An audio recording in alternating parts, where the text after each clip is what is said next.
আমার আল্লাহ ডাকতে বলে আমার নবীর কণ্ঠর চাইতো তোমরা বড় করে কথা বলিও না, কণ্ঠকে বড় করিও না। আমার রাসূল আমার হাবিব আমার বন্ধু যতটুকু করে বলে তার চাইতো ছোট করে তোমরা কথা বলো, উচ্চ আওয়াজে বলুন না সুবহানাল্লাহ। ওয়ালা তাজারু লাহু, এবং যেভাবে তোমরা একে অপরকে ডাকাডাকি বা সম্বোধন করে কথা বলো তাকে তোমরা এভাবে ডাকাডাকি বা সম্বোধন করে কথা বলিও না যেভাবে আমরা এক বন্ধুকে অপর বন্ধু ডাক দিই, ও আমার বন্ধু এদিকে আসো, না শুনলে আরো বড় করে ডাক দিই, কথা বলুন ঠিক কিনা? এরকম বা এলাকার মধ্যে অপরকে ডাকাডাকি করি। আমার আল্লাহ বলে ওয়ালা তাজারু লাহু বিল কওলি কাজারি বাদিকুম, তোমরা যেভাবে একে অপরকে ডাকাডাকি করো ওইভাবে তোমরা আমার রাসূলকে ডাকাডাকি করিও না, মহব্বতে আদব নিয়ে ডাকাডাকি করো। তাহলে তোমরা দুনিয়ার মধ্যে যে আমল তোমাদের কাছে যে ঈমান আছে ওই ঈমান আল্লাহর দরবারে কবুল হবে। উচ্চ আওয়াজে বলুন না সুবহানাল্লাহ। লিবাদিন আন তাহবাতা আমালুকুম ওয়া আনতুম লা তাশউরুন ওয়া আনতুম লা তাশউরুন। আমার আল্লাহ ডাক দিয়ে বলে তা না হয় বিয়াদবির বলে যদি তোমরা ডাকাডাকি করো, আওয়াজ যদি আমার রাসূল থেকে বড় করো, ওয়া আনতুম লা তাশউরুন, আবার আল্লাহ বলেছেন তোমাদের আমল সমূহ তোমাদের অজান্তেই নষ্ট হয়ে যাবে। উচ্চ আওয়াজে বলুন নাউযুবিল্লাহ। এরকম আমাদের সমাজের মধ্যে যারা সম্মানী মুরব্বী মানুষ আছে না নাই, যারা সম্মানী মানুষ, বৃদ্ধ মানুষ, বাবার বয়সী মানুষ, নিজের বাবা ছেলে সন্তানের কাছে নিজের মা বাবা অনেক দামি, কথা বলুন ঠিক কিনা? তেমনি ভাবে উস্তাদ শিক্ষক অনেক দামি, সমাজের মধ্যে মুরব্বী বাবা অনেক দামি। তাদের কথা মতো চললে আমার আল্লাহ ওই কথার মধ্যে রাজি হয়ে যায়। উচ্চ আওয়াজে বলুন সুবহানাল্লাহ। তারা তো কখনো আমাদেরকে খারাপ উপদেশ দিতে পারে না, ভালো উপদেশ দিবে, কথা বলুন ঠিক কিনা? ওই উপদেশের উপর আমরা যদি দৃঢ় থাকি, ওই বিশ্বাস রেখে আমরা যদি আমল করি। এখন তো বর্তমানে ভালো কিছু বললেই ইমামদেরকে হত্যা করা হচ্ছে, কথা বলুন ঠিক কিনা? বর্তমানে দেখা যায় আমার সুন্নি ভাইকে নির্মমভাবে হত্যা করেছে, আপনারা সবাই দেখেছেন। আর এটা যখন প্রতিবাদ জানাতে যায় পরিবারের পক্ষ থেকে, যখন যে থানার মধ্যে গাজীপুর থানার মধ্যে যখন কেস দিতে যায় কেস পর্যন্ত নিচ্ছে না, একাদের মধ্যে প্রশাসন পর্যন্ত জড়িত আছে। বর্তমান আমরা বলি দেশ স্বাধীন হয়েছে, কিন্তু স্বাধীন আসলে স্বাধীন হয় নাই। আজ পর্যন্ত বৈষম্য, একজনের বেলায় সবকিছু আছে অন্য জনের বেলায় নাই, কথা বলুন ঠিক কিনা? এরকম বৈষম্য আমাদের সমাজের মধ্যে আছে না নাই? আমাদের ঘরের মধ্যে আছে। যেমনি ভাবে একটা ছেলে যখন ভালোভাবে চাকরি করে ওই ছেলে মা বাবার জন্য অনেক ভালো। একটা ছেলে যখন চাকরি করতে পারে না বা কোনো কাজকর্ম করে না, যখন যে ছেলে কাজকর্ম করে 20 বছর 30 বছর পর্যন্ত অনেক কষ্টের বিনিময় ওই পরিবারকে কত সুন্দর করে চালিয়েছে, কিন্তু ওই ছেলে ওই সময় অনেক ভালো ছিল। যখন ওই ছেলে যখন একটু কি হয়ে গেল, দুর্বল হয়ে গেল, ওই ছেলে ঘরের মধ্যে সব চাইতো কি হয়ে গেছে, ছোট হয়ে গিয়েছে। ওই ছেলে আর ভালো নেই, মা বাবার জন্য পর্যন্ত ওই ছেলে, যে ছেলেকে পর্যন্ত চালিয়েছিল, ওর ছোট ভাইকে পর্যন্ত চালিয়েছিল, ওই ছেলে ওই ভাই পর্যন্ত ভাইয়ের বিরুদ্ধে কথা বলতেছে। তাহলে বৈষম্য আমাদের ঘরের মধ্যে আছে না নাই? আরো জোরে বলতে হবে। তাহলে নিজের পরিবার আগে ঠিক করতে হবে। আমার রাসূলের শিক্ষা, আগে আমি নিজে ঠিক হলে তারপর পরে আমি হেদায়েতে বাণী শোনাতে পারবো। আমার আল্লাহ ডাক দিয়ে বলেন, ইয়া আইয়ুহাল্লাযীনা আমানু কু আনফুসাকুম ওয়া আহলিকুম নার। আমার আল্লাহ ডাক দিয়ে বলে, ও আমার মুসল্লিরা শুনো শুনো, আমার আল্লাহ কালাম পাকের মধ্যে বলে ইয়া আইয়ুহাল্লাযীনা আমানু ও আনফুসাকুম ওয়া আহলিকুম নারা। আগে নিজে বাঁচো। ও আমার ইমানদার বান্দারা শুনো শুনো, আমার আল্লাহ ডাক দিয়ে বলে আগে তুমি নিজে বাঁচো। কোথায় থেকে? ওয়া আহলিকুম, আগে নিজে বাঁচার পরে তারপর তোমার পরিবারকে বাঁচাও। তোমার পরিবারকে কি করো? বাঁচাও। কোথায় থেকে? ওয়া আহলিকুম নারা, জাহান্নামের আগুন থেকে। উচ্চ আওয়াজে বলুন সুবহানাল্লাহ।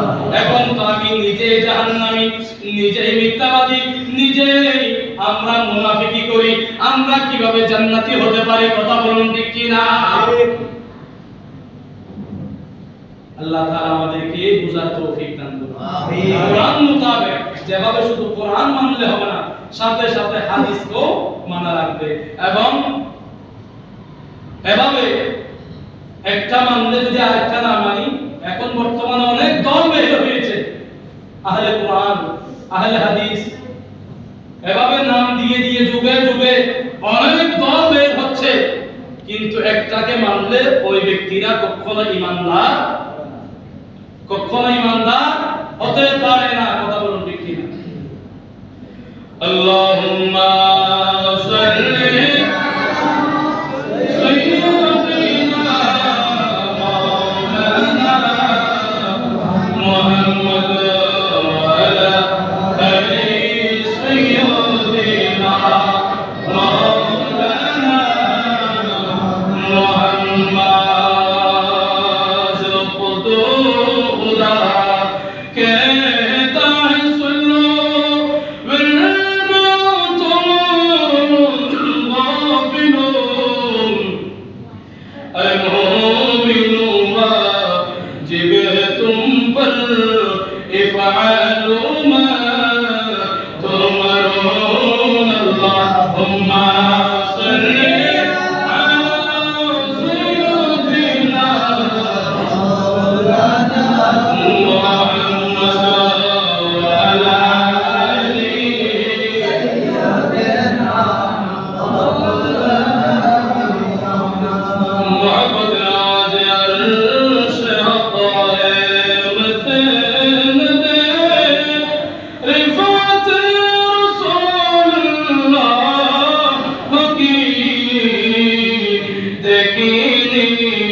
বর্তমানে সমাজের মধ্যে যে ইমামের পিছনে নামাজ পড়া হয়েছে, 1 মাস 27 দিন পর্যন্ত নামাজ পড়ার পরে ওই ইমামকে আবার ওই মুসল্লিরা হত্যা করেছে।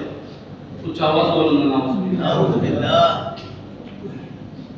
তাহলে সবচাইতে মানবতাটা, ইহসানটা কোথায় গেল? ইমামরা সবচাইতে দামি সমাজের মধ্যে নয়, একটা এলাকার মধ্যে সবচাইতে যেই ব্যক্তি দামি, ওই ব্যক্তিরা হচ্ছে যাই ব্যক্তিরা মসজিদের মধ্যে ইমামতি করে নামাজ পড়ায়, ওই ব্যক্তিরা সবচাইতে দামি। উচ্চ আওয়াজ কেন? আমার রাসূল বলেছেন আল উলামা ওয়ারাসাতুল আমবিয়া, আমার নবীর ওয়ারিস যাদেরকে রেখে গিয়েছেন তারাই বর্তমানে সমাজের মধ্যে, মসজিদে, আল্লাহর ঘরের মধ্যে যারা আল্লাহর ঘরের গোলামি করে।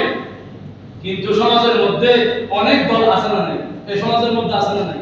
সবাই মিলেমিশে থাকতেছে, কিন্তু ওই বিষয়কে কেন্দ্র করে মসজিদের ইমামকে কতল করে দিয়েছে। বলির ভাটা কাকে বানাইছে? মসজিদের ইমামকে। ওনাকে নিয়ে ফাইল বানানোর পরে ওনাকে আবার কি করেছে?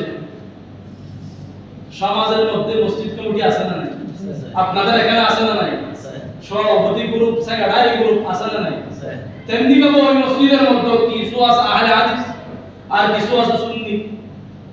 আহলে হাদিসের এবং সুন্নিরা রমজানের মধ্যে হুজুরকে নিয়োগ দেওয়া হয়েছিল মার্চের 1 তারিখ, মার্চের কয় তারিখ? 1 তারিখ। এখন চলতেছে এপ্রিলের, এখন মেয়ের 2 তারিখ, এখন বর্তমানে কত? 2 তারিখ।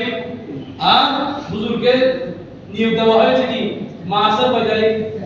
1 তারিখ, রমজানের আগের দিন, হয়তো রমজানের আগের দিন। ওরা বলতেছে হুজুরকে তহমত দিচ্ছে 2 মাস বা 3 মাস আগে কি করেছে, হুজুরকে তহমত দিচ্ছে, কিন্তু ওনাকে রেখেছে মাত্র 1 মাস 27 দিন হয়েছে। একটা হুজুরকে নতুন রাখলে সমাজের মধ্যে মিশতে গেলে সমাজের মানুষের সাথে কমপক্ষে 3-4 মাস সময় লাগবে। কথা বলুন ঠিক কিনা? বর্তমানে সমাজের মধ্যে তাদের ভিতরে যে দ্বন্দ্বটা, ইমামের উপরে এনে কয় রাকাত, আমরা তারাবির নামাজ কয় রাকাত পড়ি? 20 রাকাত। আর কিছু সমাজের মধ্যে ছিল 8 রাকাত। এগুলো নিয়ে বাড়াবাড়ি করার কারণে, হুজুরের কোরআন থেকে এবং হাদিস থেকে দলিল দেওয়ার কারণে হুজুরকে তারা এটাকে ইস্যু করে কতল করে দিয়েছে, শহীদ করে দিয়েছে। তাহলে বর্তমানে আমরা কতটুকু পর্যন্ত শুধু স্বাধীন বলে বলে আমরা আওয়াজ দিচ্ছি, কিন্তু আজ পর্যন্ত দেশটা কি হয় নাই? স্বাধীন হয় নাই। কথা বলুন ঠিক কিনা? আমার সুন্নি ভাই আমাদের কাছ থেকে, তাহলে আজকে একটা এলাকার ইমামকে, খতিবকে কতল করেছে, আরেকদিন আমার ঘরে এসে সুন্নি এবং গৌরবে কি হয়ে যাবে? কথা বলুন ঠিক কিনা? সমাজের মধ্যে গৌরবে আজকে ওকাম হয়েছে, কালকে একাম হতে আর কতক্ষণ? কথা বলুন ঠিক কিনা? এগুলো আমাদের কারণ মধ্যে চলে আসবে। আল্লাহ তাআলা আমাদেরকে বুঝার তৌফিক দান করুন, আমিন। সেই জন্য আমরা গচ্ছি পাঠানপাড়া জামে মসজিদের এলাকাবাসীর পক্ষ থেকে তীব্র নিন্দা জানাই। এই ঘটনাকে আল্লাহর পক্ষ থেকে একটা ফয়সালা দান করুন, সবাই বলি আমিন। দরকার আছে না? তাহলে বলতে চাইছিলাম, আমার বিষয় হচ্ছে মদিনা শরীফের ফজিলতের উপর কিছু আলোচনা। আপনাদের সামনে যে আয়াতে কারিমা তেলাওয়াত করেছি, ওই আয়াতে কারিমা কে সামনে রেখে কয়েক কালমা বলবো। আল্লাহ তাআলা আমাদেরকে বোঝার তৌফিক দান করুন, সবাই বলি আমিন। সালাতুন ইয়া রাসূলুল্লাহ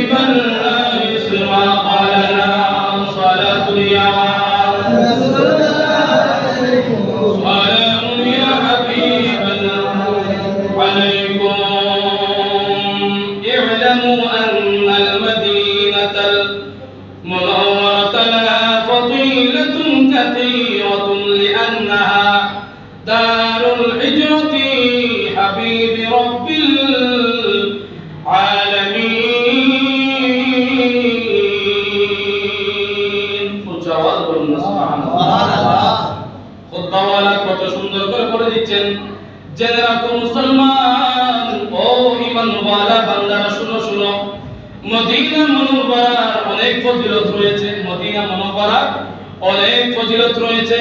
কেননা হিজরতে হাবিবি রব্বিল আলামিন, এটি রব্বুল আলামিনের প্রিয়জন, আমাদের প্রিয় নবী, উম্মতের কান্ডারি নবী, নবী মুহাম্মদুর রাসূলুল্লাহ সাল্লাল্লাহু তাআলা আলাইহি ওয়াসাল্লাম হিজরত করে ওই স্থানের মধ্যে বসবাস করেছেন।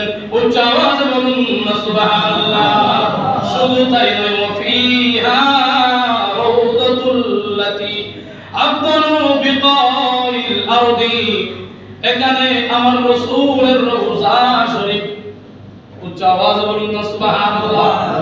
ওই জায়গার মধ্যে আমার রাসূলের রওজা শরীফ, যে জায়গার মধ্যে আমার রাসূল শুয়ে আছেন, আমার রাসূল শুয়ে আছেন, আজ পর্যন্ত ওই জায়গার মধ্যে উম্মতি উম্মতি বলে বলে কাঁদতেছেন। উচ্চ আওয়াজে বলুন না সুবহানাল্লাহ।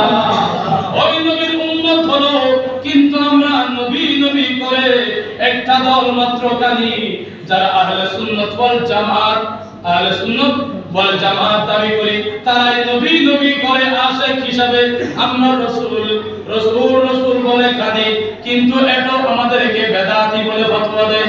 রাসূল বেশি বলি, রাসূলের নাম বেশি বলি, দরুদ শরীফ বেশি পড়ি, সেই কারণে আমাদেরকে বেদাতি বলে কি দেয়? তোমরা লাগায় আমাদের উপর। কথা বলুন ঠিক কিনা? কিন্তু আমার রাসূল পাক সাল্লাল্লাহু তাআলা আলাইহি ওয়াসাল্লাম হাদিসে পাকের মধ্যে বলতে লাগলেন, বাল আফদালু মিনাল কাবাতি ওয়াল আরশি ওয়াল কুরসি। শুধু তাই নয়, পৃথিবীর সকল জায়গা হতে সর্বোত্তম জায়গা হচ্ছে কাবা শরীফ, আর আরশ কুরসি অপেক্ষায় উত্তম। শুধু তাই নয়, অতীত বর্তমান সকল উলামায়ে কেরামের ঐকমত হচ্ছে ওই কাবা থেকে উত্তম হচ্ছে ওই মদিনাতুল মুনাওয়ারা রওজা শরীফ, যেখানে আমার রাসূল শুয়ে আছেন। উচ্চ আওয়াজে বলুন সুবহানাল্লাহ। একমাত্র আশিক যারা মুমিন বান্দা ওই মদিনা শরীফ যারা দেখে এসেছে, মদিনা শরীফের মধ্যে যারা গিয়েছে, তারা কখনো দুনিয়ার মধ্যে আর কোন জায়গার মধ্যে সফর করে মনের তৃপ্তি মিটে না। কথা বলুন ঠিক কিনা? সব চাইতে তো সুন্দর জায়গা, মন শান্তি হয়ে যায়, ঠান্ডা হয়ে যায়, এমন জায়গা মদিনাতুল মুনাওয়ারা। আমার রাসূল আকরাম সাল্লাল্লাহু তাআলা আলাইহি ওয়াসাল্লাম যেখানে শুয়ে আছেন, ওয়া খালফান আলা আন্না জিয়ারাতা রাওদাতিহি আলাইহি সাল্লাল্লাহু আলাইহি ওয়াসাল্লাম মিন আফদালিল কুরবাতি ওয়া আলামাতিল মুহাব্বাতি লাহু فعليه الزائز مراعاة العضب عند الزيارة. سبحان الله. আমার রাসূল আকরাম সাল্লাল্লাহু তাআলা আলাইহি ওয়াসাল্লাম হাদিসে পাকের মধ্যে ঘোষণা করতেছেন যে আল্লাহর বান্দা রওজা পাক, আমার রাসূল পাকের রওজা পাক জিয়ারত করা আল্লাহর নগর লাভের সর্বোত্তম মাধ্যম এবং তার প্রতি মহব্বত আলামত। তাই কিয়ামতের আগে যে ব্যক্তিরা এই আমল মদিনা শরীফের মধ্যে গিয়ে জিয়ারত করবে, আমার রাসূলের জিয়ারত করবে, ওই ব্যক্তিদের সমস্ত গুনাহগুলো মাফ করে দেবে কে? আল্লাহ পাক রব্বুল আলামিন। যারা আমার রাসূলের জিয়ারত করেছে, আমার রাসূল আকরাম সাল্লাল্লাহু তাআলা আলাইহি ওয়াসাল্লাম বলতেছেন, যারা আমার রওজার জিয়ারত করেছে ওই ব্যক্তিরা, ওই উম্মতরা, আমি কিয়ামতের ময়দানে তাদেরকে সারা কখনো জান্নাতে তাদের উপর আমার সুপারিশ ওয়াজিব হয়ে গিয়েছে। উচ্চ আওয়াজে বলুন সুবহানাল্লাহ। সালাতু ইয়া রাসূলুল্লাহ।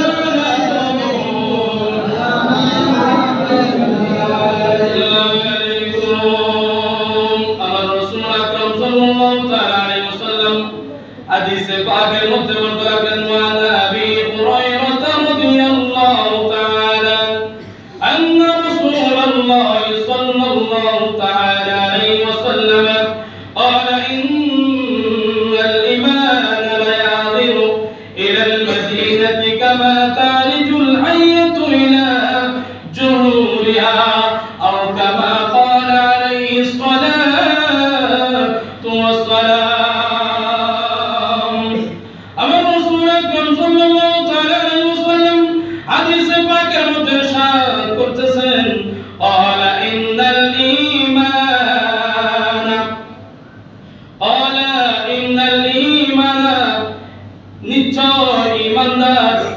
ঈমান রাসূল পাক সাল্লাল্লাহু তাআলা আলাইহি ওয়াসাল্লামের মুহাব্বতের কারণে মদিনা শরীফ প্রত্যাবর্তন করবে, যেমন সাপ তার গর্তে যেমনি ভাবে ঢুকে যায়, কামা তারিজুল হাইয়াতু ইলা জুহরিহা, একটা বিষাক্ত সাপ যেভাবে গর্ত থেকে বের হওয়ার পরে আমার রাসূল আকরাম সাল্লাল্লাহু তাআলা আলাইহি ওয়াসাল্লাম বলতেছেন, একটা মুমিন বান্দার অন্তরের মধ্যে যদি ঈমান থাকে আর যদি একটা সাপের মধ্যে বিষ থাকে, ওই বিষওয়ালা সাপ যদি কোনো একটা বিপদ দেখে, তাহলে ওই বিপদের কারণে ওই সাপ গর্তের দিকে দৌড়ে যায়।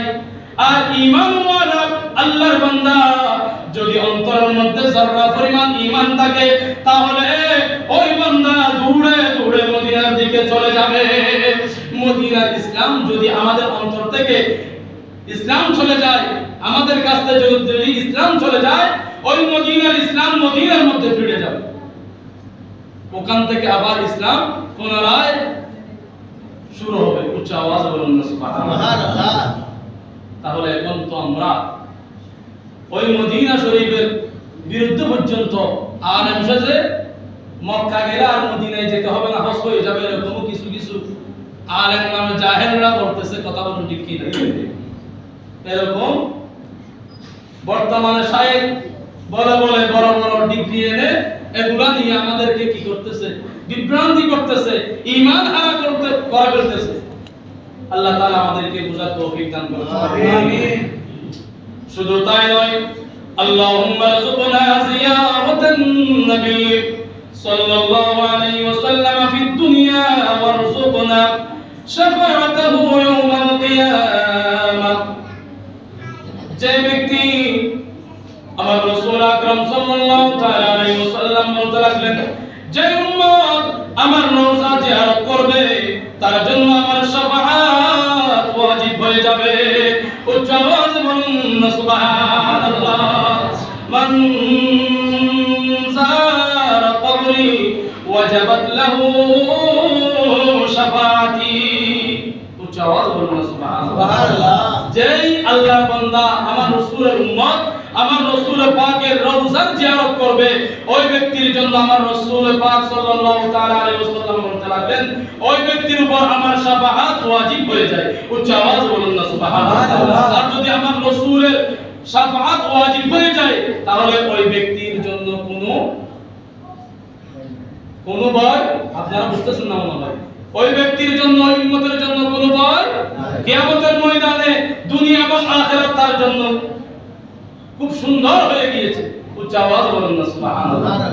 শুধু তাই নয়, আমার রাসূল আকরাম সাল্লাল্লাহু তাআলা আলাইহি ওয়াসাল্লাম বলতে লাগলেন,